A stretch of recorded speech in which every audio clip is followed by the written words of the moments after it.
Our second selection sees 15th place Everton playing host to bottom of the league and already relegated Sheffield United.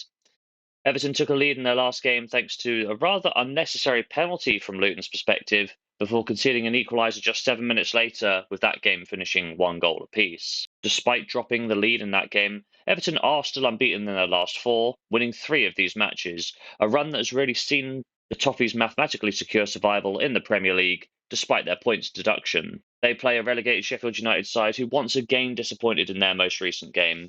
Despite creating a good amount of chances and producing a combined XG of 2.27, the Blades lost at the hands of Nottingham Forest by 3 goals to 1. It does appear that Sheffield United are going down with a whimper. That result means they have lost 5 in a row and they're winless in their last 12 league matches. When we look at the head-to-head record, the reverse fixture finished 2-2 at Bramall Lane, a draw which was seen at the time as a really good point for Sheffield United, as they lost on almost every major win predicting statistic. They also benefited from a Pickford own goal for their second goal of the game. For this game, I think we're looking at a pretty straightforward home win here. I think both sides can now relax as their fate at the end of the season is settled. This may encourage some more progressive football from Sheffield United, leaving them open at the back. Basically, I'm looking at the same performance we saw in the most recent game against Nottingham Forest last week. I'm going to go for a home win in this one, but to mitigate any potential losses, this will feature as the first part of a double. The second part of this week's double features 5th place Tottenham Hotspurs hosting 19th place Burnley.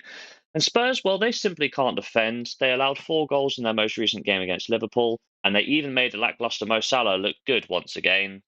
This does mean that Spurs have the unwanted record of 4 straight losses in the Premier League. They could lose out on 5th place to a confident-looking Newcastle side if things don't change soon. They play a Burnley side who were bested by Newcastle last week by 4 goals to 1. A goal at the end of the match added a bit of respect to the scoreline, but looking at the stats, the result was never really in doubt. This does mean it's just 1 win in the last 7 for the Turf Moor side, but they still have an outside chance of survival. If they win their 2 remaining games and Forest lose both their 2 remaining games, Company's side will secure a second year in the top flight. Given the nature of today's opposition, I'd suggest that is unlikely. A case which is made more evident when we look at the reverse fixture, where Spurs ran out 5-2 winners. Burnley made the breakthrough after only 4 minutes before an avalanche of Spurs goals put the game beyond all doubt. Once again, Burnley managed to add a late consolation goal to give the game the appearance that it was slightly closer than it was in reality. With Burnley still fighting the good fight against relegation and Spurs still needing to pick up points to secure 5th place, I think we're in for a really intense and competitive affair here. Burnley need the win, and it's as simple as that.